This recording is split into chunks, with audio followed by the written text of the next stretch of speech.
예, 오늘 설교 나눔 보십시다. 먼저 공유 좀 할게요.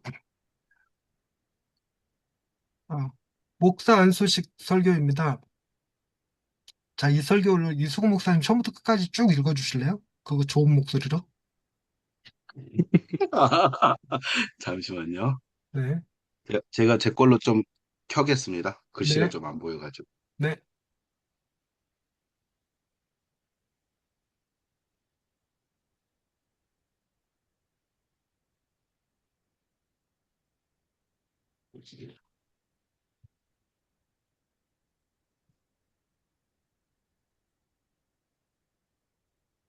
목사의 자존감은 어디서 오는가? 사랑하는 목사님들, 그리고 이 자리 함께 하신 성도 여러분, 오늘 우리는 목사 안수라는 매우 귀중하고 중요한 자리에 서 있습니다. 그러나 우리가 서 있는 현실은 결코 가볍지 않습니다. 오늘의 한국 사회는 여러 가지 어려움 속에 있습니다. 사람들은 헬조선이라는 말을 하고 금수저와 흙수저를 이야기하면서 노력해도 희망이 없다고 말을 합니다. 이것은 단순한 경제의 문제가 아닙니다. 사람의 마음 깊은 곳, 자존감이 무너지고 있는 시대입니다. 사람들은 이게 나라냐라고 탄식하며 자신이 속한 공동체 앞에서조차 자존감을 잃어버리고 살아갑니다. 그런데 여러분, 이보다 더 슬프고 아픈 현실이 있습니다. 그것은 바로 목사의 자존감, 그리스도인의 자존감이 무너지고 있다는 사실입니다. 그래서 우리는 오늘 이 질문 앞에 서야 합니다. 목사의 자존감은 어디서 오는가? 사랑하는 성도 여러분, 한국 교회는 지금 분명한 위기 가운데 있습니다. 첫째, 교세의 감소입니다. 교인 수는 줄어들고 목사 수는 늘어나고 있습니다. 무임 목회자와 미자립 교회가 점점 많아지고 있습니다. 둘째, 신뢰 위기입니다. 교회는 여전히 많은 봉사를 하고 있습니다. 그러나 사회는 교회를 신뢰하지 않습니다. 재정의 불투명성, 지도자의 위선, 말과 삶이 다른 모습들로 인해 교회의 이미지는 계속해서 무너지고 있습니다. 셋째, 자존감의 위기입니다. 과거에는 교회 다니는 것이 자랑이었고, 목사라는 이름이 존경의 대상이었습니다. 그러나 이제는 세상이 교회를 걱정하고 목회자가 스스로 위축되고 성도들 역시 확신을 잃어버리고 있습니다. 이것이 지금 한국 교회의 가장 깊은 위기입니다. 이 위기 앞에서 우리는 질문해야 합니다. 무엇이 문제입니까? 어디서부터 다시 시작해야 합니까? 설교자는 분명히 말합니다. 이 문제의 중심에는 목회자가 있습니다. 목사는 법적으로도 교회의 대표자이고 영적으로도 성도를 양육하는 책임자입니다. 그러므로 한국교회에 문제가 있다면 가장 먼저 그 책임을 져야 할 자도 목회자입니다. 그렇다면 회복의 출발점도 분명합니다. 외형이 아니라 목회자 자신에게서 시작되어야 합니다. 목사의 자존감이 회복되어야 합니다. 그런데 우리는 종종 다른 데서 자존감을 찾으려고 합니다. 교회가 크면 자존감이 생길 것이라고 생각을 합니다. 노회장, 총회장 같은 직분을 맡으면 나아질 것이라고 생각합니다. 박사학위와 명성이 있으면 괜찮아질 것이라고 생각합니다. 그러나 여러분, 그런 것들이 진짜 목사의 자존감을 세워주지 못합니다. 오히려 교만이나 탐욕의 계기가 될 수는 있어도 목사를 참으로 든든하게 세우지는 못합니다. 상황이 흔들리면 그것도 함께 무너집니다. 그러므로 우리는 더 깊은 자리로 들어가야 합니다. 나는 누구인가? 이 질문 앞에 다시 서야 합니다. 오늘 본문은 그 대답을 줍니다. 예수님께서 세례를 받으실 때 하늘이 열리고 하나님의 음성이 들렸습니다. 이는 내 사랑하는 아들이요, 내 기뻐하는 자라. 이 말씀은 단지 아름다운 선언이 아닙니다. 예수님의 공생의 전체를 붙드는 기초입니다. 중요한 것은 이 선언이 사역 이전에 주어졌다는 사실입니다. 예수님은 아직 기적을 행하지 않으셨습니다. 아직 병든 자를 고치지 않으셨습니다. 아직 십자가를 지시지도 않으셨습니다. 그런데 하나님은 이미 말씀하십니다. 이는 내 사랑하는 아들이다. 내가 기뻐하는 자다. 사랑하는 여러분, 여기에서 매우 중요한 진리를 보게 됩니다. 정체성은 성취의 결과가 아닙니다. 정체성은 하나님이 먼저 주시는 선물입니다. 예수님의 사역을 붙든 힘은 외적인 성공이 아니라 하나님께서 주신 이 자의식, 이 정체성이었습니다. 이후 예수님은 광야로 나아가 시험을 받으십니다. 마귀는 세 가지 시험을 던집니다. 돌을 떡으로 만들라고 하고 성전 꼭대기에서 뛰어내리라고 하고 자기에게 절하면 천하 만국의 영광을 주겠다고 합니다. 그런데 그 모든 시험 앞에 반복해서 붙는 말이 있습니다. 내가 만일 하나님의 아들이어든 바로 이것입니다. 마귀의 공격은 단지 행동을 바꾸려 하는 것이 아닙니다. 예수님의 자기인식, 그 정체성을 흔들려고 하는 것입니다. 너가 정말 하나님의 아들이냐? 그 정체성을 내려놓아라. 그것을 의심해 보아라. 이것이 마귀의 본질적인 공격입니다. 그러나 예수님은 흔들리지 않으셨습니다. 왜 그렇습니까? 이미 그 마음 깊은 곳에 하나님의 선언이 새겨져 있었기 때문입니다. 이는 내 사랑하는 아들이요, 내 기뻐하는 자라. 그 자의식이 예수님의 자존감이 되었고, 그 자존감이 시험을 막는 방패가 되었습니다. 동시에 예수님은 말씀으로 응답하셨습니다. 기록하였으되 사람이 떡으로만 사는 것이 아니요 하나님을 시험하지 말라. 주 너의 하나님께 경배하라. 예수님은 말씀으로 마귀를 물리치셨습니다. 그렇습니다. 자의식이 방패라면 말씀은 칼입니다. 나는 누구인가에 대한 확신과 하나님의 말씀에 대한 붙들미 함께 갈 때 시험을 이길 수 있는 것입니다. 이제 이 말씀을 안수받는 목사들에게 적용해 봅시다. 목사의 자존감은 어디서 옵니까? 교회 크기에서 오는 것이 아닙니다. 사람들의 평가에서 오는 것도 아닙니다. 학위와 직함에서 오는 것도 아닙니다. 오직 이것입니다. 나는 하나님이 사랑하시는 자다. 나는 하나님이 기뻐하시는 자다. 나는 하나님이 택하여 세우신 자다. 이 자의식이 목사를 목사답게 만듭니다. 이것이 있을 때 목사는 흔들리는 시대 속에서도 흔들리지 않습니다. 이것이 있을 때 목회는 억지로 버티는 일이 아니라 하나님 앞에서 살아내는 소명의 길이 됩니다. 또한 목사의 힘은 어디에 있습니까? 행정 능력입니까? 리더십입니까? 재능입니까? 물론 그런 것들도 필요할 수 있습니다. 그러나 그것이 목회의 본질은 아닙니다. 목사의 본질은 말씀입니다. 목사는 평생 성경을 보고 듣고 품고 살아가는 사람입니다. 같은 재료를 가지고도 사람마다 요리의 맛이 다르듯이 같은 성경 본문을 가지고도 목사가 어떻게 말씀을 붙들고 어떻게 전하느냐에 따라 성도들이 받는 은혜가 달라집니다. 어떤 부분이 조금 부족할 수는 있습니다. 그러나 말씀이 약한 목회자는 치명적인 약점을 가진 것입니다. 왜냐하면 목회의 본질은 결국 말씀 사역에 있기 때문입니다. 그러므로 목사는 말씀에 사로잡힌 사람이 되어야 합니다. 말씀을 깊이 묵상하고 말씀에 붙들리고 그 말씀을 능력 있게 증거하는 사람이어야 합니다. 사랑하는 안수받는 목사님들. 여러분 앞에 놓인 시대는 결코 쉽지 않습니다. 교회 수는 줄어들고 사회적 이미지는 떨어지고 목회 환경은 점점 더 어려워지고 있습니다. 이런 시대의 목사가 된다는 것은 쉬운 일이 아닙니다. 그러나 두려워할 필요는 없습니다. 예수님도 이 길을 걸으셨고 사도 바울도 이 길을 걸었고 지난 2000년의 교회 역사 속에서 수많은 복음의 사람들도 같은 길을 걸었습니다. 교회는 언제나 편안한 시대에만 지나온 것이 아닙니다. 오히려 어둠이 깊을수록 빛이 더 밝게 드러났습니다. 위기의 시대일수록 먼저 회복되어야 할 것은 환경이 아니라 목사의 마음입니다. 구조보다 먼저 정체성입니다. 조건보다 먼저 자존감입니다. 그러므로 사랑하는 여러분, 교회의 회복은 어디서 시작됩니까? 거창한 전략에서 시작되지 않습니다. 제도 개혁만으로 되는 것도 아닙니다. 교회의 회복은 목사의 회복에서 시작이 됩니다. 그리고 교회 목사의 회복은 하나님이 주신 정체성과 말씀 위에 굳게 설 때 시작됩니다. 하나님께서 예수님을 향해 이는 내 사랑하는 아들이요 내 기뻐하는 자라 말씀하셨듯이 오늘 안수받는 종들 한 사람 한 사람에게도 동일한 은혜를 주실 줄 믿습니다. 너는 내가 사랑하는 자다. 내가 기뻐하는 자다. 내가 택하여 세운 자다. 이 음성을 듣는 목사가 되어야 합니다.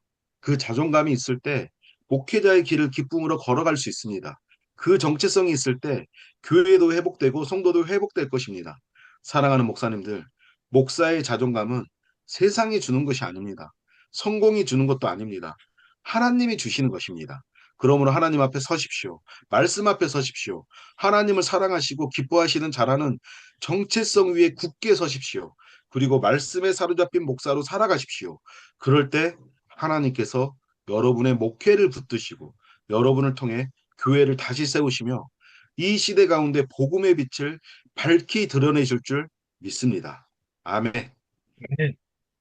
아멘. 참 좋죠. 내용이 너무 진짜 좋네요. 좋은데요? 막 읽으면서 제가 막 용기가 나는 것 같아요. 그렇죠. 근데 이 설교는 복음 설교는 아니에요. 그래요? 네. 예, 근데 여기에 이제 예수님이 등장하고 예수님의 정체성, 하나님으로부터 부여받은 자존감, 이런 것들을 건드리고 있으니까 얼핏 듣기에 복음 설교로 들려요. 그러니까 제가 이 설교가 나쁘다라고 얘기하는 거 아니에요. 설교 참 좋은 설교라서 가지고 온 겁니다. 그런데 복음 설교라고 느껴지는데 복음 설교가 아니다. 복음 설교는 결이 다르다. 이걸 설명하려고 예시로 가져온 겁니다. 근데 제가 원하는 바는 이걸 보면서 여기에서 복음 설교라고 부르기 좀 애매한 것들이 뭘까? 이걸 좀 찾아낼 수 있는 눈이 있었으면 좋겠다 싶은 생각에 했어요. 기본적으로 이걸 복음 설교라고 부를 수 없는 어, 중요한 사실이 있는데 그게 뭘 것 같습니까? 복음 설교의 기준은 기본적으로 그리스도를 높이는 것이 설교의 목표입니다. 목적이고, 네. 그리고 복음 설교는 반드시 십자가와 부활을 증거해야 돼요. 그걸 토대로 삼아야 됩니다. 그런데 음, 이 설교에는 기본적으로 제가 노예에서 웬만한 목사님들 설교를 들어보면 되게 예수님이 등장을 잘 안 하는데 그러면서 율법 설교로 흘러가 버리는데 이분 설교는 전혀 그렇지가 않은 거예요. 예수님 얘기도 하고 딱히 율법적이지도 않고 도덕적이지도 않은 그리고 위로와 권면이 제대로 담긴 그런 설교처럼 느껴져요. 하지만 예수님의 부활, 죽음과 부활은 언급되지 않습니다. 느껴지시나요? 여기엔 예수님의 죽음과 부활이 등장하지 않아요. 그러니까 부활이 예, 등장을 하면 왜 하나님이 우리들을 하나님 당신의 사랑하는 자요 기뻐하는 자라고 말씀하셨는지를 설명하는 과정에서 반드시 예수님의 죽으심과 부활이 언급될 수 있어요. 그분의 희생이 있었기 때문에 우리가 그분의 희생 안에서 하나님의 사랑받는 자, 하나님의 기뻐하시는 자가 될 수 있다. 이런 선언이 들어가 줬으면 복음 설교가 될 거예요. 결의 흐름이. 뭔 말인지 이해가 되시나요? 그리고 네. 이게 복음 설교가 되기에 조금 아쉬운 점이 있다면 그게 뭐냐면 예수님이 지금 어떻게 등장했느냐를 보셔야 돼요. 여기에서 예수님이 아, 구원자, 메시아로 등장하지 않습니다. 음, 그죠? 이 설교를 들으면서 설교도 하면 좋은데 예수님이 나의 구원자 되신다는 내용이 없어요. 여기선 예수님이 뭘로 등장하고 있냐면 우리의 모델로 등장하고 있어요. 모델. 예수님도 아무런 사역의 성취가 없을 때 하나님의 사랑받는 자다, 기뻐하는 자다 했다. 예수님도 그랬다. 하고 예수님을 우리의 모델로 제시하고 있어요. 이게 복음 설교할 때 많은 목사님들이 빠지기 쉬운 함정 중에 하나입니다. 예수님이 구원자로 등장하지 못하고 모델로 등장하는 경우. 이게 대표적인 케이스가 될 수 있어요. 그런데다가 자, 이 설교의 핵심은 자존감이 있었고 그리고 또 하나가 뭐가 있었냐면 말씀을 붙들어라 하는 게 있어요. 그러니까 기본적으로 목사가 말씀에 붙들린 사람이 된다라는 것은 맞지만 목사가 말씀을 붙들어야 된다. 이걸 신율법이라고 그래요. 신율법. 그 하나님이 우리에게 자존감을 세워주셨으니 우리는 그 말씀으로 예수님처럼 말씀으로 무찌르고 말씀으로 이기는 사람들이 되어야 된다. 말씀으로 목회해야 된다. 그것이 목회자가 살고 교회가 살고 이 세계 사회가 사는 길이다라는 식으로 선언을 합니다. 그러면서 듣기에 위로와 권면이지만 결국 목사 안수 받는 분들에게 뭐 하라고 얘기하는 거냐면 말씀 붙들고 씨름하십시오 이렇게 얘기하는 거예요. 누구처럼? 바울처럼 역대 선조들처럼 이렇게 얘기하고 있는 거예요. 그러면서 이게 그 우리에게 구원과 은혜를 베푸시는 하나님을 설명하고 있는 것이 아니라 우리의 노력과 수고가 이 시대의 문제를 해결할 수 있을 것처럼 설명하고 있는 거죠. 그래서 전혀 율법 설교가 아니라고 느끼고 도덕주의 설교가 아니라고 느끼지만 결과적으로 교회의 회복은 어, 말씀 위에 굳게 설 때 시작됩니다. 요거 말씀 위에 굳게 설 때 시작됩니다. 그래서 우리도 이 음성을 듣는 목사가 되어야 합니다. 어, 그리고 자존감 있을 때 살아갈 수 있습니다. 이런 거. 또 말씀에 사로잡힌 목사로 살아가십시오. 이런 거. 이게 신율법이라고 그래요. 여러분. 그래서 어, 이 복음 설교라는 개념을 빼면 그냥 설교라는 입장에서 보면 너무 좋은 설교예요. 이거 정말 그대로 어디 가서 써먹고 싶을 만큼 정말 위기 진단도 잘했고 그리고 세상의 성취와 성공을 가지고 잣대를 잡지 않았고 하나님 말씀에 근거해서 우리의 자존감을 세웠고 이런 것들 너무 좋지만 정작 그리스도의 역할이 너무 축소됐어. 이제 그런 거를 보여주고 있는 겁니다. 오늘은 이제 설교는 여기까지만 보도록 하고요. 어, 우리 오늘의 자료를 보십시다. 음, 자, 오늘은 복음 설교 세 번째 시간입니다. 강의 제목은 팀 켈러의 강해 설교와 그리스도 중심 설교에 대한 얘기입니다. 본문의 목표를 따라 복음을 드러내고 마음을 변화시키는 설교라는 것. 강의 목표 백인범 목사님 읽어주시겠습니까? 강의 목표. 이 강의는 설교자가 자기 메시지를 본문에 끼워 넣는 방식이 아니라 본문의 목표를 분별하고 그 본문이 어떻게 그리스도를 가리키는지 살피며 복음이 청중의 마음에 실제로 적용되도록 설교하는 법을 배우는 데 목적이 있다. 특히 설교의 구조, 적용, 메타 개요, 죄 증명과 영적 반응의 흐름을 함께 익히고자 한다. 네. 그래서 이 묵사 안수식에서 설교를 해야 되니까 그 설교자께서 자존감과 말씀이라고 하는 두 가지 키워드를 가지고 본문에다가 자기의 메시지를 끼워 넣은 듯한 느낌이 있죠. 본문에서 그리스도를 찾아내는 방식이 아니라 이런 약간의 결이 다른 부분들이 존재합니다. 자, 도입 부분. 많은 설교자들이 설교를 준비할 때 먼저 내가 무슨 말을 하고 싶은가를 생각한다. 그리고 그 말에 어울리는 본문을 찾는다. 그러나 켈러식 강해 설교는 정반대로 시작한다. 먼저 본문이 무엇을 말하는가, 본문의 중심 사상이 무엇인가, 그리고 본문이 원래 청중에게 어떤 변화를 의도했는가를 살피는 것에서 출발한다. 설교자는 자기 목표로 본문에 접근하는 사람이 아니라 본문의 목표를 따라가는 사람이어야 한다. 이렇게 얘기해요. 그러니까 예수님께서 세례 받으시는 장면을 통해서 이는 내 사랑하는 아들이요 내 기뻐하는 자라 라고 말한 다음에 그 선언 다음에 마귀의 시험이 있었고 그리고 예수님의 사역이 그 다음에 시작이 되죠. 그리고 나다음에 예수님 십자가에 달려 죽으시니까 거기서 예수 그리스도를 복음자로 연결한다면 하나님께서 우리의 죄 때문에 내어주신 아들은 어떤 분이신가를 본문은 뭐라고 얘기하고 있는가? 하나님이 가장 사랑하고 기뻐하시는 아들을 우리에게 주셨다. 이렇게 들어가야죠. 하나님의 희생은 하나님의 희생은 그 말 안 듣는 아들, 못난 아들 주신 게 아니라 가장 사랑하는 아들, 가장 기뻐하는 아들을 우리의 죄 때문에 내어주신 거예요. 그로 인해서 그러면서 그분이 우리의 죄 때문에 내어주심으로 인하여 우리가 역으로 하나님의 가장 큰 사랑과 하나님이 가장 크게 기뻐하시는 자라는 것이 증명되는 사건이죠. 예. 그래서 본문에서 얘기하는 바를 찾아갈 수 있어야 된다. 근데 이걸 그 중간 다리 없이 예수님에게 그렇게 말씀하셨으니 우리도 사역을 시작하기 전에 우리도 시험을 받기 전에 하나님이 이미 우리에게 자존감을 세워주셨습니다. 이러면 예수님의 희생이 묻혀버려요. 희생 없이 예수 그리스도의 십자가의 희생 없이 하나님의 선언만으로 우리가 그분의 사랑하는 자여 기뻐하는 자가 됐다라는 느낌을 주기 쉽습니다.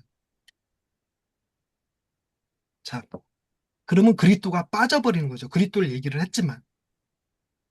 자, 그다음 본론 이승우 목사님. 강해 설교의 출발점, 본문의 목표를 분별하라. 강해 설교자의 목표가 아니라 본문의 목표가 먼저다.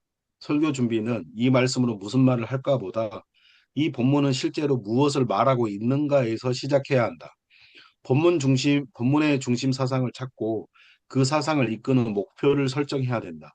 우리의 컨텍스트보다 먼저 본문의 컨텍스트를 존중해야 한다. 네, 본문을 우리 여러 번 읽어야 잠깐만요. 한다. 네, 하나씩. 우리의 컨텍스트는 목사 안수야. 하지만 본문의 컨텍스트는 하나님께서 당신의 아들을 세상 가운데 드러내시는 장면이야. 그럴 때 우리의 컨텍스트 안에서 찾으려고 하니까 이런 본문의 메시지 끼워 맞추기가 되지만 먼저 본문의 컨텍스트, 우리의 컨텍스트보다 본문의 컨텍스트, 왜 하나님께서 당신의 아들을 예수 그리스도를 당신의 아들임을 지금 선언하고 계시는 걸까? 이걸 찾아 들어갈 수 있어야 된다는 거죠. 그다음 본문을 여러 번 읽어야 한다. 본문을 최소 서너 번 아니 그 이상 반복해서 읽으며 반복어, 접속사, 이미지 구조를 살펴야 한다. 익숙한 본문일수록 더 위험하다. 안다고 생각하는 순간 본문이 아니라 기억 속 상투성을 설교하게 되기 쉽다. 네. 그래서 안다고 생각하는 거, 맡은 자에게 구할 것은 충성이니라 그 말씀 읽어놓고 내가 안다고 생각을 해보니까 아, 이거 직분자들에게 하기 좋은 설교네? 이렇게 생각을 했던 거예요. 그래서 직분자들에게 충성하십시오. 충성은 시간을 바치는 겁니다. 돈을 바치는 겁니다. 자신을 희생하는 겁니다. 이렇게 설교를 할 뻔했어요. 막상 단상에 올라갔다가 이 본문이 이 말씀이 그걸 얘기하는 게 아니네. 바울이 자기의 사도성을 변증하기 위해서 한 말이었네. 이런 순간 설교를 못 하겠더라고요. 근데 왜 그걸 내가 안 찾아봤을까? 내가 심지어 성경에다가 조그만 글씨로 써놓기까지도 했는데 내가 그 본문을 안다고 생각하니까 확인을 안 한 거야, 체크를. 그래갖고 막상 단상에 올라가서 이 성경책에 쓰여져 있는 조그만 글씨가 보인 거야. 그래갖고 제가 설교 주회를 잘못해갖고 오늘은 설교를 못 할 것 같습니다. 그러고 그냥 내려버렸어. 아, 진짜로? 응, 응. 아, 대박. 너무 당황해서 머리가 멘붕이 돼갖고 내가 준비한 대로 아, 설교를 못 대박. 하겠고 그리고 지금 상황에 바울이 자기의 사도성을 증명하기 위해서 자신의 충성을 확인해달라 이러고 얘기한 겁니다. 이게 무슨 의미가 있을까 싶은 거예요. 그래갖고 지금 하라면 이게 지금은 이제 거의 뭐죠? 눈구렁이가 다 됐으니까 대충 얘기하려면 할 수도 있을 텐데 그때는 이 초짜였기 때문에 못 하겠더라고 설교를. 아, 대박.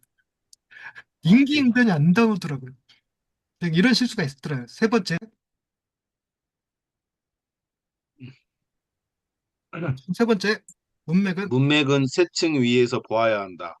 본문의 의미를 파악하려면 단락의 문맥, 책 전체의 문맥, 성경 전체의 문맥을 함께 보아야 한다. 그리고 그 문맥 속에서 이 본문이 어떻게 그리스도를 가리키며 그 안에서 어떻게 되었는지를 살펴야 한다. 네, 점저 단락의 문맥이 있잖아요. 그러니까 우리가 예수님이 그 뭐죠? 세례 받으시는 장면, 그 장면을 딱 읽었을 때 그 장면에서 음, 얘기할 수 있는 주제어들을 뽑아내라. 그러면 가장 흔하게는 삼위일체 뽑아낼 수 있단 말이에요. 하나님, 비둘기같이 내려오시는 성령님, 밑에서 세례 받으시는 예수님, 그래서 삼위일체도 얘기할 수 있고요. 그리고 예수님께서 어, 어, 세례 요한에게 이와 같이 하여 하나님의 뜻을 이루는 것이 합당하다. 하나님의 뜻의 중요성, 이것도 주제로 잡을 수 있어요. 그리고 인간의 순종, 세례 요한의 순종, 인간의 순종도 얼마든지 잡아낼 수 있습니다. 그런데다 뭐도 얘기할 수 있냐면 예수 그리스도의 겸손, 그가 창조주이시지만 인간 세례 요한에게 머리 숙여서 세례 받으시는 그분의 겸손, 이것도 주제어가 될 수 있어요. 그래서 작은 단락 안에서 기본 단락 안에서 뽑아낼 수 있는 주제어들은 굉장히 많습니다. 하지만 그 중에서 우리가 무엇을 얘기할 것이냐는 이 책이 책 전체 요한복음 전체에서 뭐 어떤 맥락에서 이야기가 되어지는가? 요한복음 전체는 무엇을 얘기하고 싶은 걸까? 요한복음 전체가 삼위일체를 얘기하고 싶은 걸까? 성령론을 얘기하고 싶은 걸까?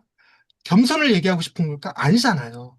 그러니까 그런 측면에서 걸러내는 거예요. 뿐만 아니라 하나 더 성경 전체, 구약과 신약 전체에서 얘기하려는 건 뭐예요? 구약은 오실 메시아, 신약은 오신 메시아, 다시 오실 메시아니까 거기에 맞춰서 거기에 부합되는 주제를 찾아 나가는 것이 중요하다. 세 가지 층을 다 보아야 된다라고 얘기하는 게 그렇습니다.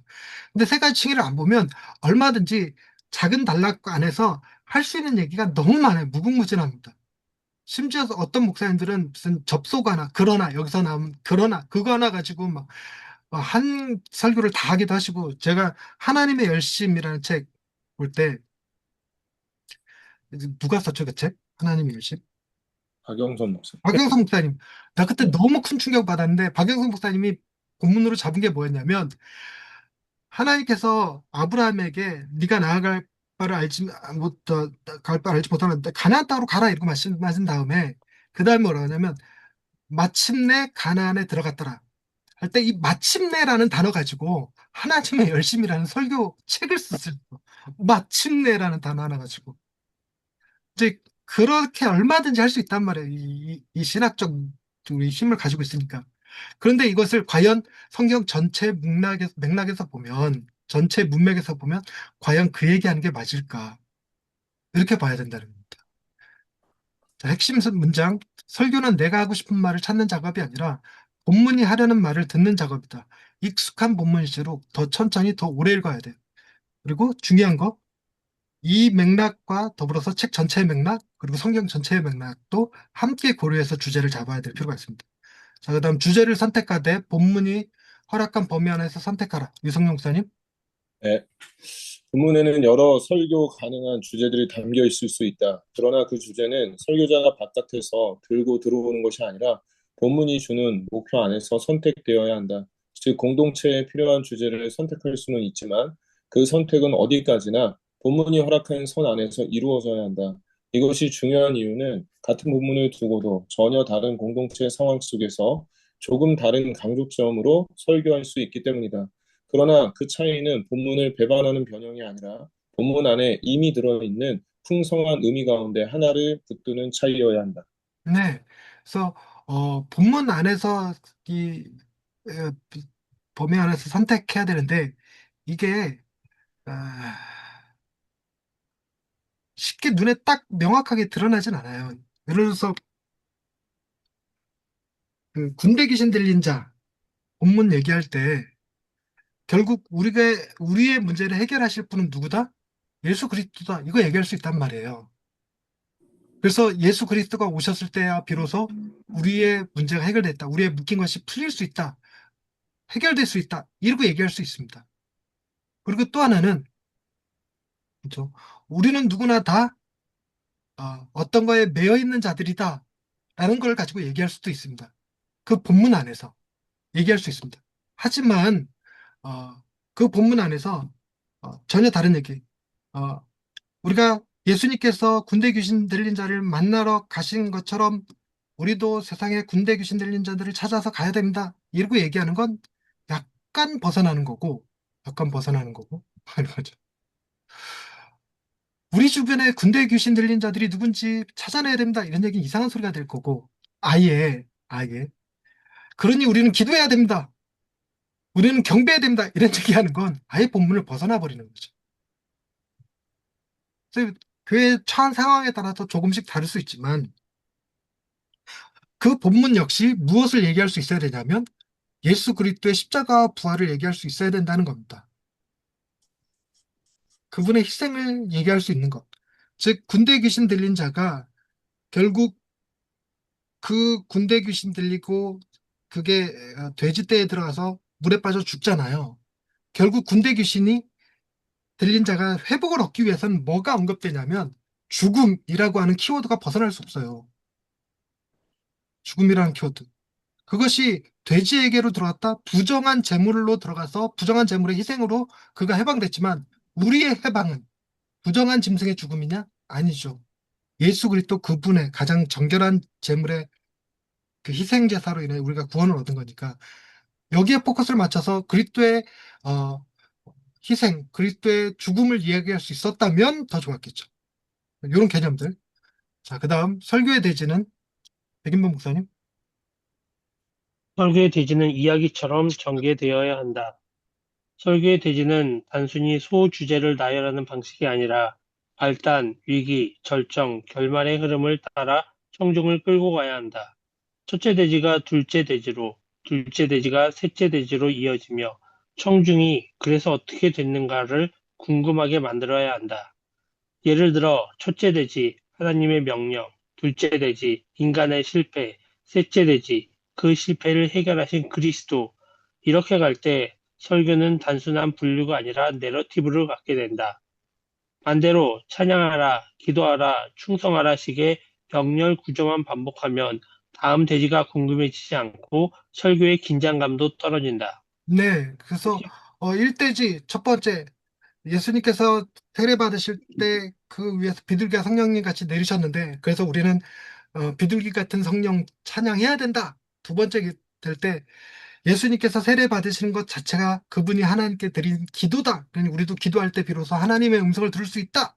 그리고 예수님께서 그들에게 인간 세례 요한에게 머리 숙이신 건 그분의 충성이다. 우리도 그리스도와 함께 충성해야 된다. 이런 식으로 병렬식으로 나열하면 각각의 대지가 연결점을 갖지 않아요.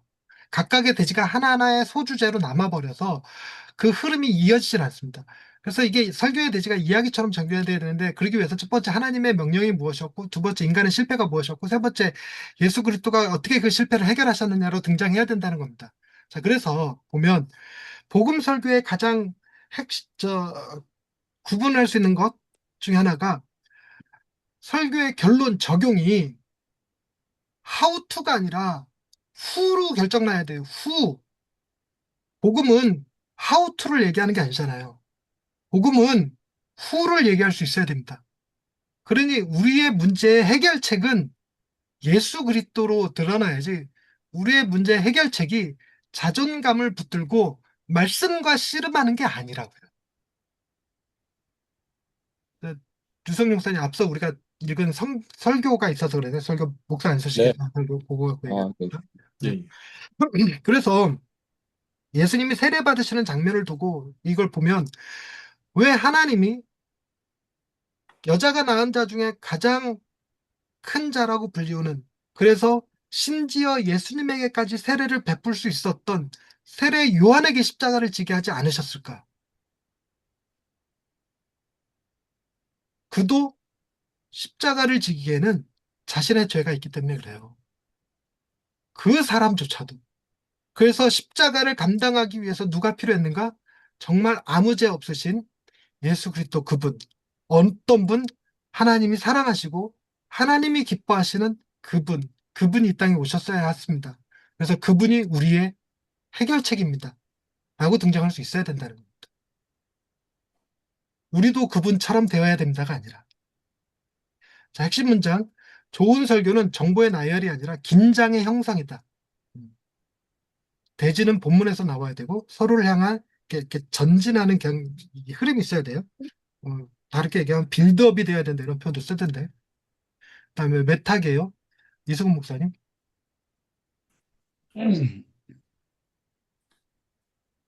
메타교회는 교회에 대한 교육, 곧 설교 전체를 한 걸음 떨어져 바라보는 큰 그림이다. 설교자가 지금 어떤 흐름을 가고 있는지, 성경 전체의 복음 패턴에서 벗어나고 있진 않는지, 어디에서 문제를 제기하고 어디에서 해답을 주는지 점검하게 만드는 틀이다. 메타교회는 대략 이런 흐름을 가진다. 도입, 우리 시대의 문화적 맥락 속에서 문제가 무엇인지 제기한다.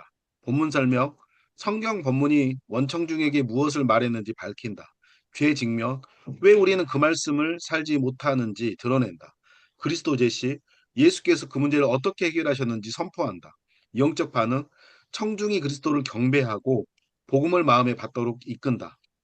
이 틀이 머릿속에 없으면 설교가 자꾸 옆길로 새고 결국 율법주의나 추상적 은혜론으로 흐르기 쉽다. 네, 음.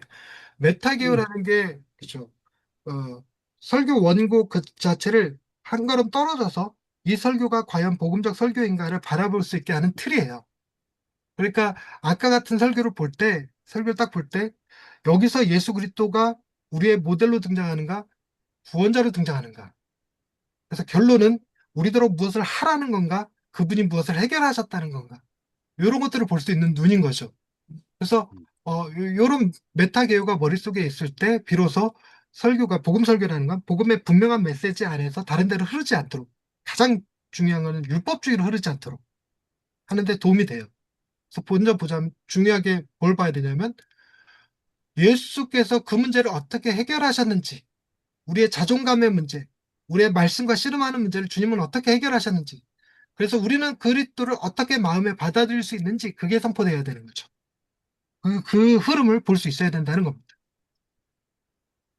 자, 뒷부분 약간 쉬었다가 하십시다. 어, 뭐 계속 어디까지 올라가냐? 메타기호까지 했죠? 자, 그 다음 분은 5분만 쉬었다가 하도록 하겠습니다. 예.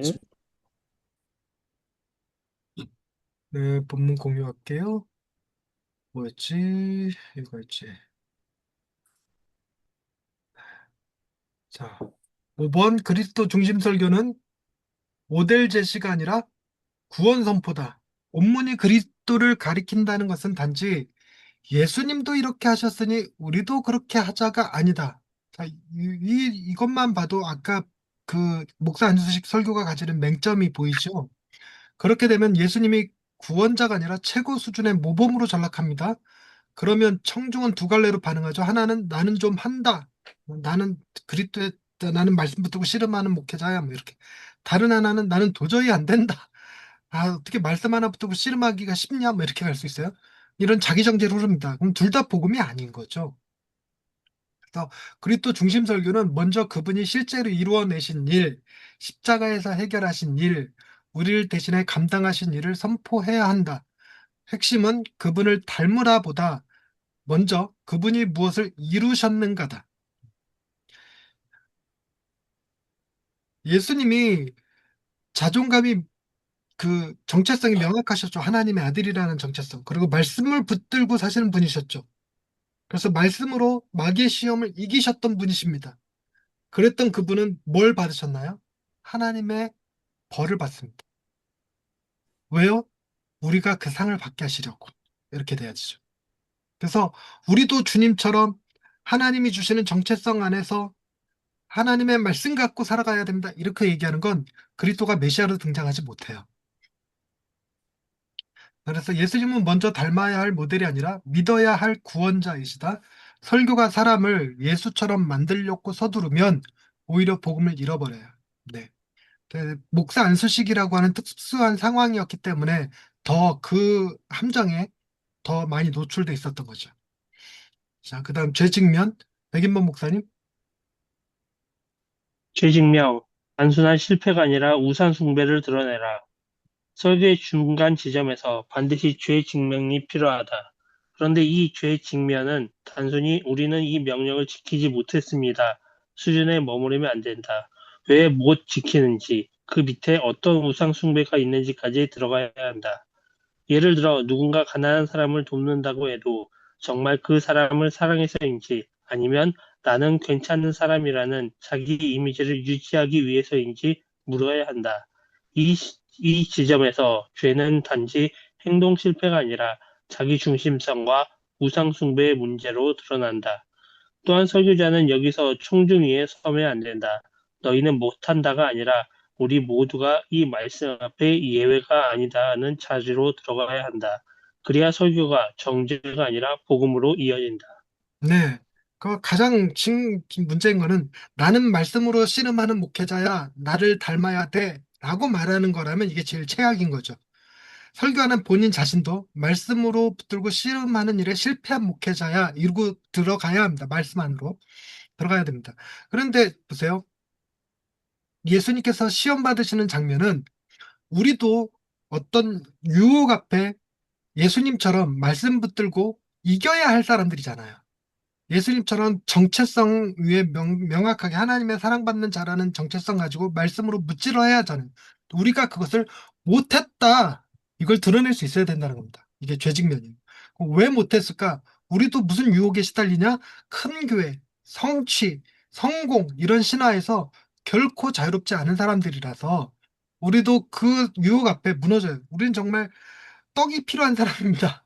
떡으로만 살 것이 아니라 그러지만 먹을 게 필요한 사람들이라서 그 유혹받죠.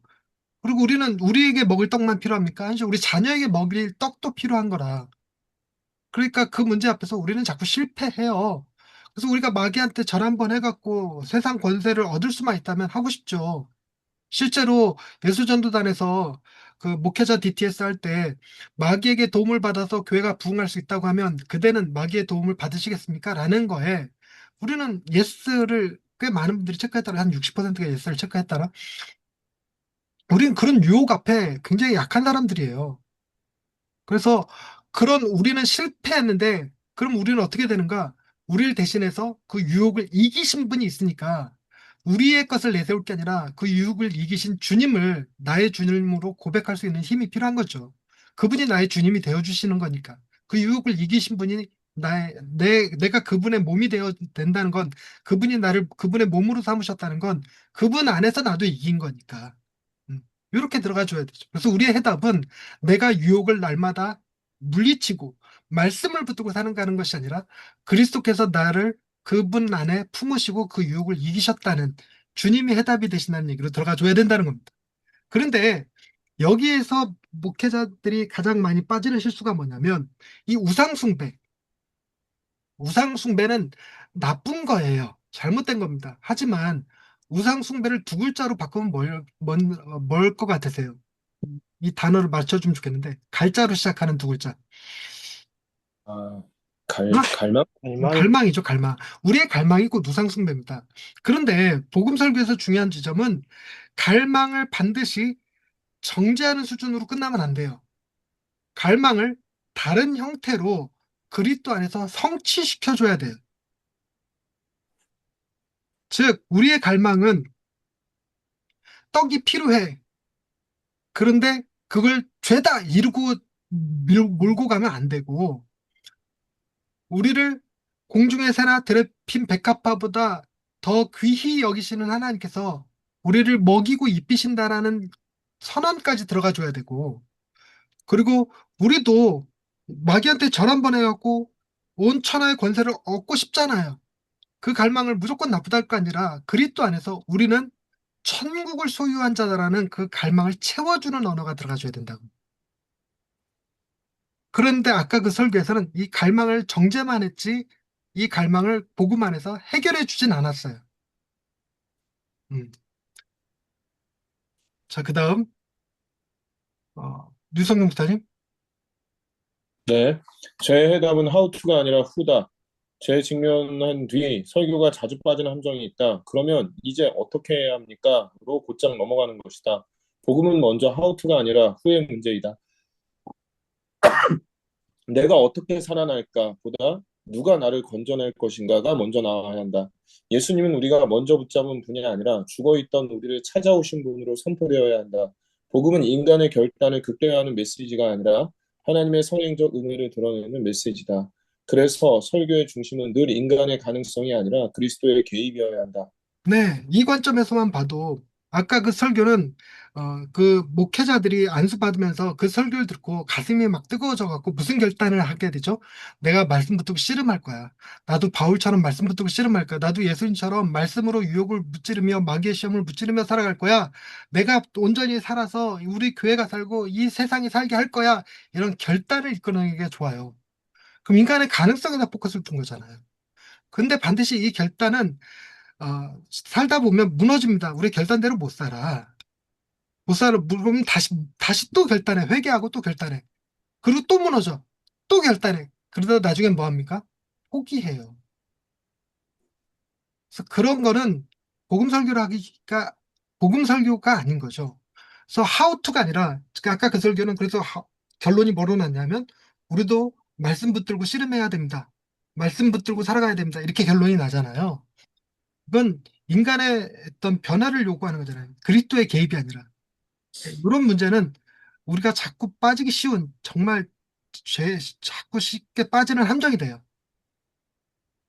자, 그다음 어, 이승훈 목사님.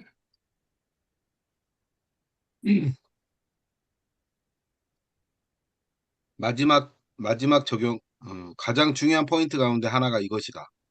설교 마지막은 이번 주에 세 가지 실천합시다로 끝나기 쉽지만 그것이 켈러식 복음 설교의 핵심은 아니다. 마지막 적용은 먼저 리액션, 곧 영적 반응이 있어야 한다. 죄책감, 정체성, 두려움, 자기 비하의 자리에 복음이 실제로 들어가도록 해야 한다. 예를 들어 거짓말 하지 마십시오보다 더 복음적인 적용은 이제 당신은 사람들이 뭐라고 하든 진실을 말할 수 있는 하나님의 사람입니다. 라고 정체성을 새겨주는 것이다. 즉 행동을 강요하는 것이 아니라 복음이 마음의 중심을 바꾸도록 돕는 것이다. 네, 이게 행동 지침으로 우리도 정체성 붙들고 말씀으로 씨름해야 됩니다가 아니라 우리는 그렇게 못했는데 우리는 유혹 앞에 너무 쉽게 무너졌는데 그럼 우리는 어떻게 하면 좋지? 그리스도께서 해결해 주셨다. 여기서 안심할 수 있어야 돼, 마음이. 그 두려움이 담대함으로 바뀔 수 있어야 됩니다. 그리고 우리도 그리스도 안에서 다시 또 유혹이 다가오면 이겨낼 수 있어요. 넘어지거나 쓰러지거나 그럼 또 다시 시도해 볼 수 있어요. 왜냐하면 예수님께서 이기신 승리를 우리에게 주셨기 때문에 우리는 유혹에 한 번 무너졌다고 해서 아주 버려질 사람들이 아니잖아요. 그래서 이렇게 마음의 중심을 바꿔주는 것, 이게 복음 메시지의 적용이라는 것입니다. 그러니 여러분 이번 주에 가갖고 설교를 성경을 설교를 준비할 때 성경을 하루에 몇 번씩 읽고 그리고 주석을 찾아보고 이런 식의 메시지가 들어가 버리면 그거는 복음 설교라고 할 수 없는 거죠. 그건 신율법이 됩니다. 그래서 적용은 원, 투, 쓰리 행동 지시가 아니라 내 죄책감과 정체성이 실제로 변화되어지는 것. 이게 적용입니다. 자, 그다음 백인문 목사님. 예수님을 대단한 분이 아니라 아름다우신 분으로 드러내라. 마지막 반응의 자리에서 예수님의 능력만 강조하면 또다시 도구적 신앙으로 흐를 위험이 있다. 예수님이 얼마나 대단한 분인가만 말하면 사람들은 그분처럼 되자, 그분의 능력을 받자 쪽으로만 반응하기 쉽다. 그러나 복음 설교는 예수님을 아름다우신 분, 곧 경배할 만한 분으로 보이게 해야 한다. 아름다움은 사람을 사로잡고 방향을 바꾼다. 그리스도의 아름다움을 본 사람이 비로소 마음으로 변화되기 시작한다. 네, 예수님께서 세례 받으시고 마귀에게 시험 받으신 그 사건을 얘기하면서 예수님의 능력에 포커스를 맞춰갖고 예수님은 마귀의 시험도 물리치실 수 있는 분이다 이러고 얘기할 게 아니라 그분의 아름다움, 아름다움은 보통 어떻게 정리되냐면 우리를 위해서 그분이 행하신 희생이 무엇이냐. 인간의 몸을 이 땅에 입고 내려오셔서 인간 세례 요한에게 겸손하게 허리를 숙이시고 머리를 숙이시고 세례를 받으시고 그리고 40일 금식하시고 그리고 마귀의 시험을 물리치시고 그렇게 온전히 하나님 앞에 아들로 인정받으시면서 그렇게 십자가를 지신 분, 우리를 살리시기 위하여 그 모든 유혹 앞에 사람의 머리 숙여 귀신에게 이끌려 다녀 그 앞에 희롱당함 이 모든 것을 견디신 그분을 드러내 줄 수 있을 때 비로소 우리는 예수 그리스도의 아름다움을 경험하게 돼요. 그래서 우리가 그분을 사랑하게 만들어야지. 음. 아, 예수님처럼 우리도 말씀으로 무찌르면 돼. 그럼 말씀을 제대로 암기해야 돼. 뭐 이런 식으로 가면 골치 아픈 거지, 이러면. 더 나아가서 예수님의 파워, 그거를 우리가 같이 성령의 디나미스를 힘입어 갖고 귀신도 내쫓고 우리가 막 병도 고치고 이렇게 가버리면 아, 성결교는 병 고치는 거 얘기하지. 아, 침례교구나, 참. 이승 목사님 성결교는 착각했어요. 네. 이렇게 가면 그리스도의 능력을 탐하게 돼요. 그럼 자기 욕심이 발동해요, 자기 욕심.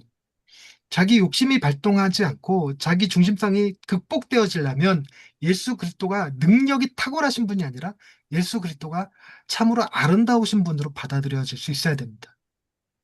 자, 그 다음 이승우 목사님. 복음은 단순하지만 결코 단순하지 않다. 설교자가 복음을 너무 단편적으로 알면 모든 설교가 똑같은 깔때기로 흘러가게 된다. 복음은 하나의 메시지지만 그 안에는 풍성한 이미지와 구조가 있다. 예를 들면 율법과 은혜, 추방과 귀양, 하나님의 나라, 의와 정의, 시장의 언어, 값을 치름, 법정의 언어, 칭의, 가정의 언어, 양자됨, 전투의 언어, 승리, 치유의 언어, 회복 이런 다양한 패턴으로 복음을 풀어낼 수 있다. 그래서 설교자는 복음을 한 가지 표현으로만 반복하는 사람이 아니라 성경 전체가 펼쳐 보이는 복음의 다채로움을 배워야 한다. 네, 그 복음은 단순하지만 예수 그리스도께서 우리 죄를 대신하여 십자가에 죽으시고 부활하셨다는 사건이지만 그러나 복음은 단 하나의 사건이지만 이거 웃기게 써놨네. 복음은 단 하나의 사건이지만 결코 단순한 사건은 아니에요. 어. 근데 너무 단편적으로만 알면 똑같은 설교하기 쉽죠. 그래서 다양하게 복음을 설교할 수 있어야 되는데 율법과 은혜라는 관점에서 즉 하나님이 우리에게 율법을 주셨는데 그 율법을 우리는 성취하지 못했지만 우리를 대신해서 성취하시고 은혜로 우리를 감싸주신 분이 계신다 하는 방식. 우리가 하나님 나라에서 쫓겨났지만 에덴 동산에서 쫓겨났지만 우리를 다시 하나님의 나라로 이끄시기 위하여 예수 그리스도께서 오셨다. 추방과 귀양. 하나님의 나라. 우리는 이 땅에 죄가 다스리는 나라로 살아가고 있지만 하나님이 이 땅에 오셔서 온전히 회복하실 나라는 죄 가운데서 해방되는 나라다. 우리를 죄 가운데 해방하기 위해서 예수님께서 죄에 쏘는 권세, 죽음을 그의 몸으로 받아들이신 분이시다. 이렇게 나가는 거죠. 의와 정의. 그러니까 하나님은 우리에게 공의, 헤세드, 공의와 정의, 즉 분배 정의, 관계 정의를 온전히 세우신 분이신데 그 정의를 하나님 안에서 바르게 세워나가는 훈련, 바르게 세워주시는 그 은혜, 그걸 얘기하는 거고 시장의 언어. 우리 대신 예수님께서 값을 치러주셨죠. 그리고 법정의 언어. 우리가 받을 죄의 벌을 주님이 받으심으로 우리가 의롭다함을 얻었죠. 양자됨, 하나님의 자녀로 우리가 입양이 됐잖아요. 그다음에 전투의 언어, 그리스도께서 그 죄의 싸움을 어, 악한 영과의 싸움을 온전히 승리하심으로 그 승리를 우리가 얻었다. 치유의 언어, 하나님이 예수님이 우리의 모든 죄와 허물로 무너진 우리의 영혼을 다시 살리셨다. 이런 다양한 언어로 말을 바꿔낼 수가 있습니다. 똑같은 복음이지만 표현하는 방식은 다양하게 할 수 있다는 거예요. 달리 얘기해서 무대 위에서 맨날 김태희가 모델로 등장하지만 김태희에게 다른 옷을 입혀서 김태희를 보여줄 수 있어야 된다는 겁니다. 우리가 예수님의 십자가와 부활을 얘기하지만 다른 옷을 입혀서 다른 관점에서 계속 그걸 얘기해 줄 수 있어야 된다는 거죠. 자, 결론. 팀켈러의 강해 설교는 단지 본문을 차례로 설명하는 설교 기술이 아니다. 그것은 본문의 목표를 분별하고 그 본문 안에서 인간의 죄와 우상 숭배를 직면하게 하며 결국 예수 그리스도께서 그 문제를 어떻게 해결하셨는지를 선포하고 청중이 행동 지침 이전에 먼저 그리스도를 경배하도록 이끄는 설교다. 좋은 설교는 단지 실천을 많이 요구하는 설교가 아니다. 좋은 설교는 사람을 더 열심히 살게 만드는 설교이기 전에 그리스도를 더 크게 보게 만드는 설교다. 그리스도를 바로 보게 되면 실천은 의무가 아니라 반응이 되고 성화는 불안이 아니라 기쁨이 되며 설교는 도덕이 아니라 복음이 된다.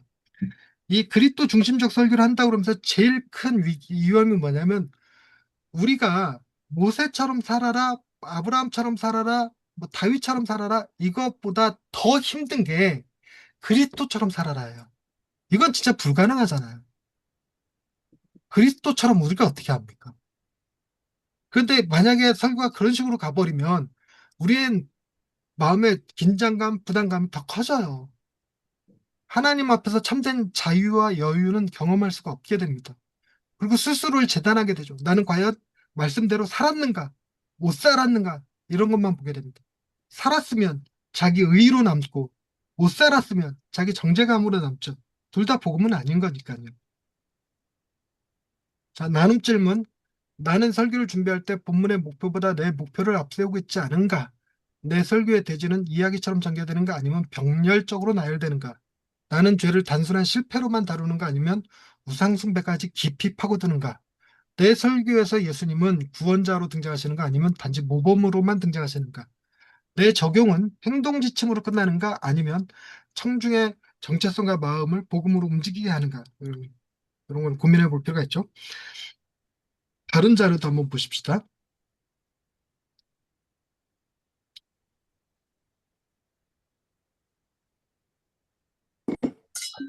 아, 어, 이거부터 보십시다. 복음과 삶에 관한 고전적 공식이 있습니다. 그러니까 우리가 복음을 전할 때 어떻게 전할 것인가? 이 고전적인 공식은 우리는 오직 그리스도를 통해서 오직 믿음으로 구원받지만 이 믿음은 계속 그 상태로 머물러 있지 않는다. 진정한 구원은 항상 선행과 변화된 삶으로 귀결된다. 자, 이게 고전적인 공식입니다. 우리가 선행과 변화된 삶, 다른 틴켈러의 센터처치에 나오는 표현으로는 사랑의 삶, 사랑의 삶은 우리의 수고와 노력으로 나타나는 겁니까? 아니면 그리스도로 구원받은 상태에서 그 믿음으로 변화되는 겁니까? 말이 좀 이상하게 가는데 우리에게 드러나는 선행과 변화된 삶은 우리가 만드는 게 아니라 복음이 복음이 우리를 그렇게 빚어가는 거예요. 빚어가는 거예요. 그래서 우리의 변화된 동기는 복음에 있는 겁니다. 이게 고전적 공식이에요. 근데 우리는 마치 우리가 수고하여 노력하여 그렇게 되어야만 할 것 같은 우리가 도달해야 될 어떤 지점이 있는 것처럼 이렇게 얘기되는 건 이 선행과 변화된 삶에 대한 공식이 아닌 겁니다. 자, 그 다음에 복음은 모든 것이 복음은 아니에요. 이 중에서 이거 보세요. 복음은 요거 복음은 사랑의 삶을 창조하는 소식이다. 그래서 사랑의 삶을 뭐 한다? 창조한다. 창조는 전적으로 하나님의 영역이잖아요. 인간의 영역이 아닌 겁니다. 그러니까 우리 안에 사랑의 삶이 나온다면 우리가 행한 것이 아니라 하나님께서 나를 통해서 행하신 일이다. 영광을 누구에게만 돌려야 되냐? 하나님께만 돌릴 수 있어야 되는 거예요. 근데 반대로 우리의 사랑의 삶이 그 자체로 복음인 것은 아닙니다. 이게 사랑의 삶이 그 자체로 복음이면 위대한 목사들, 스펄전, 팀켈러 이런 사람들 보면서 우리도 그와 같이 해야 된다 이런 얘기하기 쉬워요. 그건 복음이 아닙니다. 그래서 저는 이 재활사역과 대안사역이라는 개념을 좋아하는데 여러분 복음은 재활사역입니까? 대안사역입니까? 대안. 대안사역입니다. 복음은 전체 정체성이 흔들리고 있는 목회 안수받을 후보자들에게 니들의 정체성을 다시 세워야 돼. 복음으로 다시 세워야 되는 재활사역이 아닙니다. 니들이 이제 말씀을 들고 더 씨름해야 돼. 라는 재활사역이 아니에요. 우리가 그거 못했는데 그리스도께서 우리 대신 행하신 일이다. 하는 대안사역입니다. 자, 그 다음 복음의 두 적, 끝 넘어가고 요거 메로 논쟁을 좀 살펴봅시다. 메로 논쟁. 메로 논쟁은 뭐냐면 1717년 스코틀랜드 오치터라더라고 하는 지역의 장로회에서 그 목사 후보생한테 어, 이것에 대하여 동의할 수 있느냐라고 물어본 거예요. 그게 뭐냐면 나는 우리가 그리스도께로 나아오고 하나님과 언약을 맺기 위해 죄를 버려야 한다고 가르치는 것이 건전하거나 정통하지 않다고 믿는다. 여러분 이 말에 아멘 하실 수 있습니까?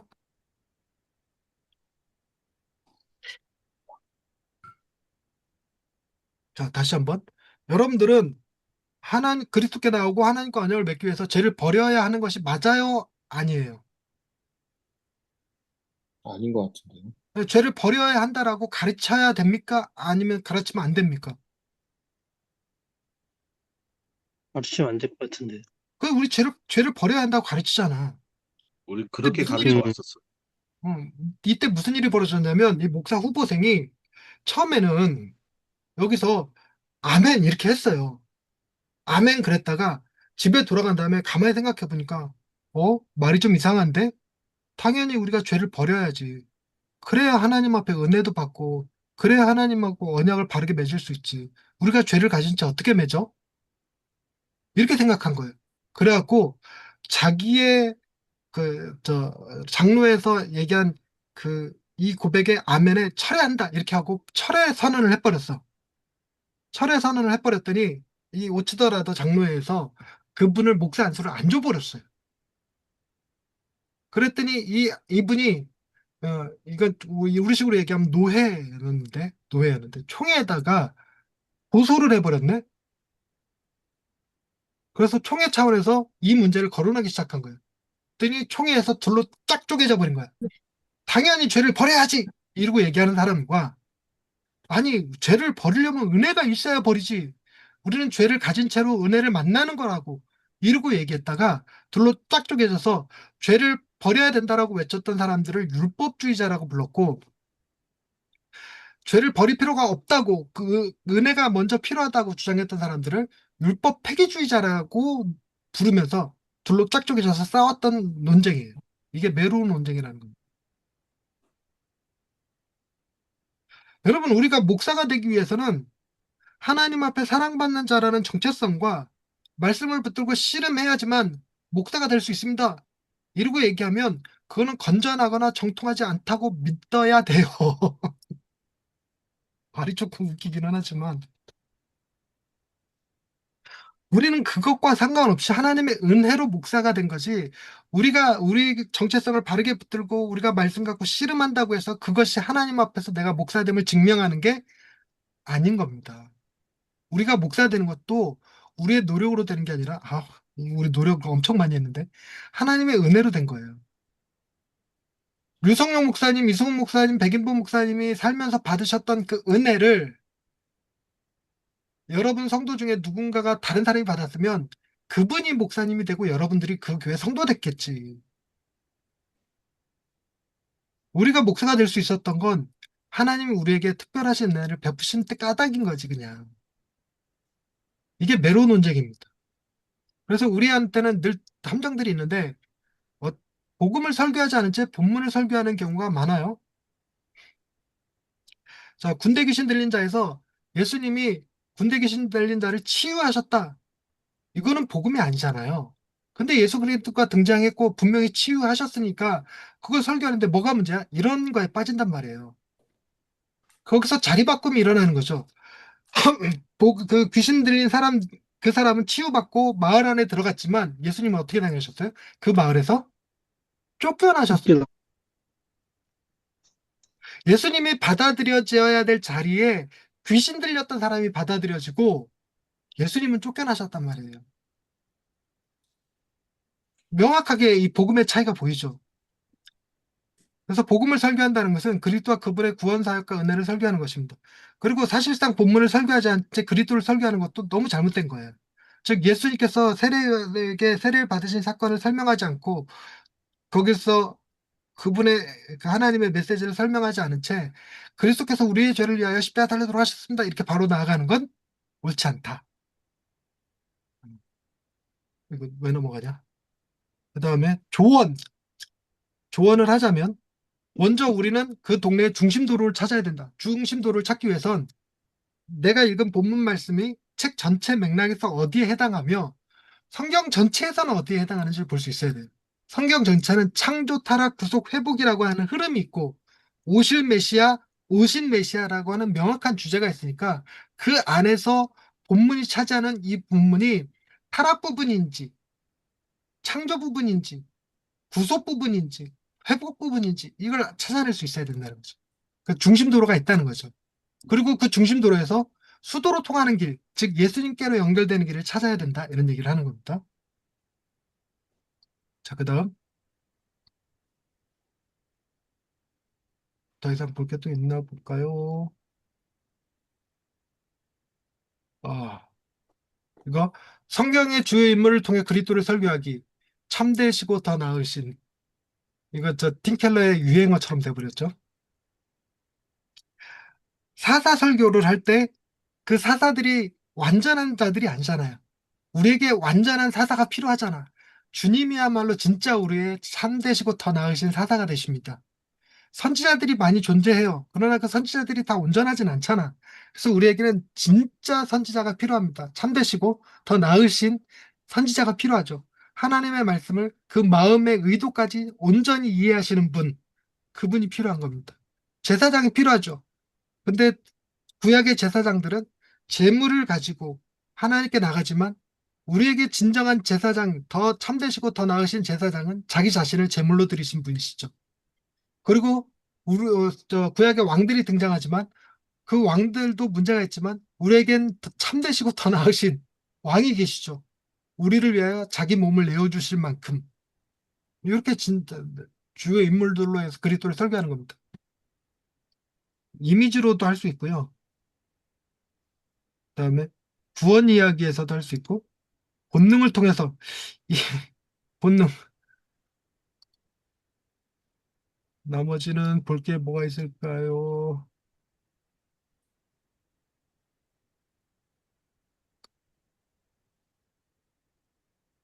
어, 네. 요거는 제가 말장난처럼 든 건데 한번 보십시다. 그 예수님을 본문에서 드러내는 다양한 방식에 기본적으로 요 정도는 외우고 계시면 좋겠다 싶은 거예요.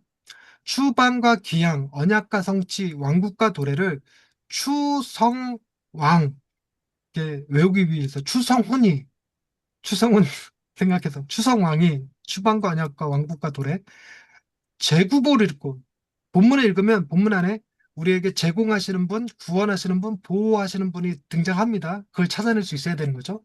예수님이 등장하지 않는 본문에서도. 그래서 제구복을 읽고 주의수 상대, 주제 해결 이야기 완성, 율법의 수용, 상징의 성취, 대조와 비교, 주의수 상대, 주짓수 하고 있다 이렇게 얘기하는 거. 주짓수를 상대하고 있다 이걸 하느라고 추성왕이 제국보를 읽고 주짓수를 상대하고 있다 이것만 외워도 이게 몇 가지 기본적으로 6개, 5개, 11가지 기본적으로 11가지 방식으로 예수 그리스도의 복음을 증거할 수 있습니다. 그러니까 똑같은 얘기 안 할 수 있죠. 다양하게 얘기할 수 있습니다. 자, 이 정도로 됐습니다. 자, 그래서 본문 하나만 이렇게 좀 보고, 어떤 예시를 한번 만들어 보십시다. 베드로전서 3장을 한번 보시면, 베드로전서 1장을 보시면, 베드로전서 1장 3절서부터 9절까지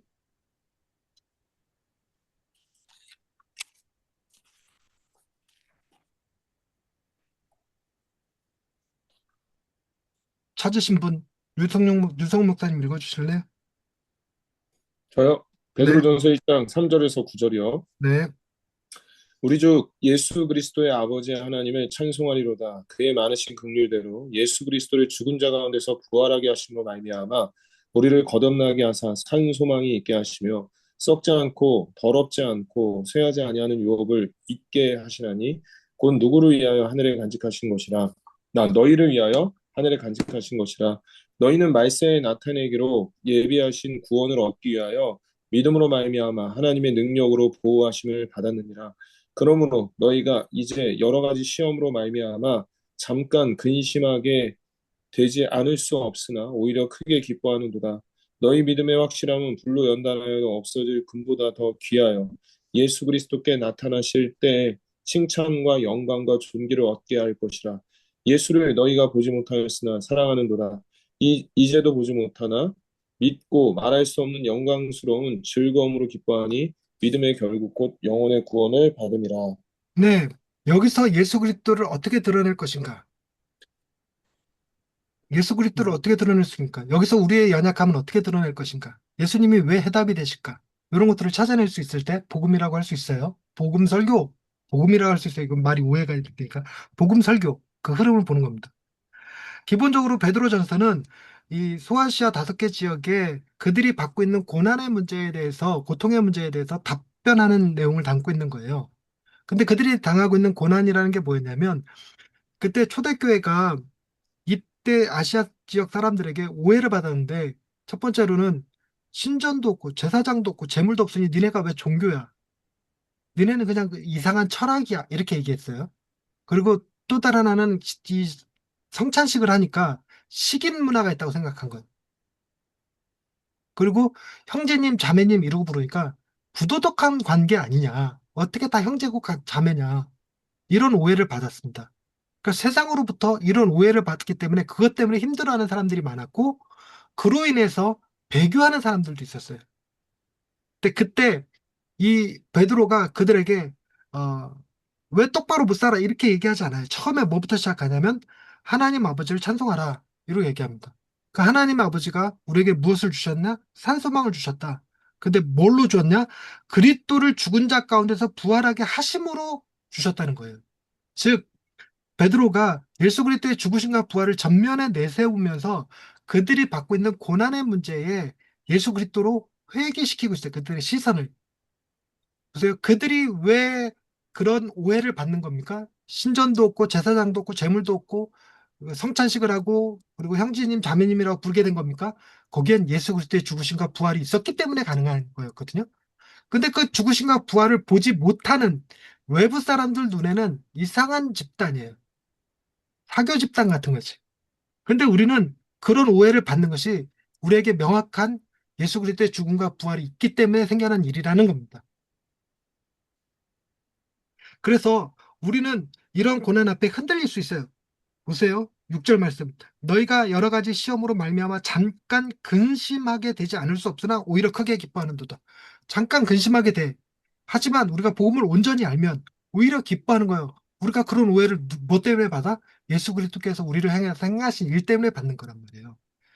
그러니까 이 관점을 베드로가 얘기하는 관점을 보면 근심 가운데 있는 사람들에게 그들의 시선을 누구에게로 돌려주느냐? 예수 그리스도에게로 돌려주는 방식으로 본문을 얘기하고 있단 말입니다. 근데 이런 걸 싹 놓치면 뭘 보기가 쉽냐면 9절 믿음의 결국 곧 영혼의 구원을 받음이라. 여러분 이거는 명령입니까? 선언입니까? 저는 선언인데 이걸 명령으로 자꾸 설교를 하셔요.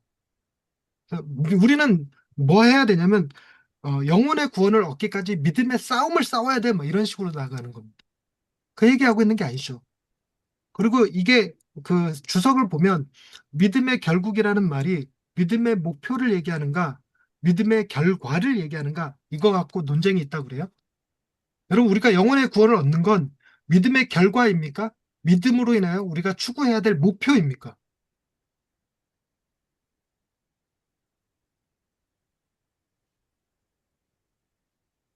여러분, 어떤 거 가지고 설교하는 게 교인들한테 설교하기 좋을 것 같아요? 우리는 목표를 가지고 얘기하는 게 설교하기가 더 편하거든요. 기존에 많이 그래왔잖아요.